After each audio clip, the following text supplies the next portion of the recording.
Mais les temps n'ont pas toujours été cléments. Après un siècle de vie monastique paisible, Charles II, dit le Mauvais, a profité des troubles de la guerre de 100 ans qui faisait rage en France et ici pour me piller et m'incendier. J'ai cru trépasser. Seule mon église et mes dortoirs furent épargnés.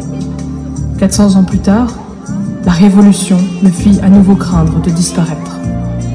On prit la décision de me vendre. Je fus donc progressivement vidé, démembré, déserté. Mon monde disparaissait, mais un autre s'était créé dans lequel j'ai su trouver ma place. À vrai dire, c'est l'amour d'un homme qui m'a sauvé. Il s'appelait Prosper Mérimée et fut séduit par mon charme bucolique, empreint de nostalgie. Emporté par la fièvre du romantisme, il me renomma monument historique.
La mise en scène et réalisation pyrotechnique ont été assurées par la société Ciel en Fête.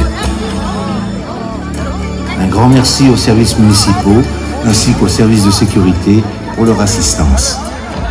Nous vous souhaitons une très agréable fin de soirée.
jour funeste, ma fondatrice s'est éteinte. Je n'aurais connu que 10 ans au bout desquels elle me fit le plus beau des cadeaux. Elle m'offrit son cœur qui, des siècles durant, reposa en mon sein. Quelle responsabilité que d'en être sa gardienne éternelle. Encore des siècles après, des personnalités issues de familles royales ou princières viennent me rendre visite. Tantôt pour se recueillir un moment, tantôt pour passer une vie à l'ombre de mes voûtes. J'ai pu accueillir jusqu'à 120 moniales qui firent résonner chaque jour mon corps de pierre de leurs prières, qui ont entretenu mon jardin et animé mon quotidien.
Biz var ya.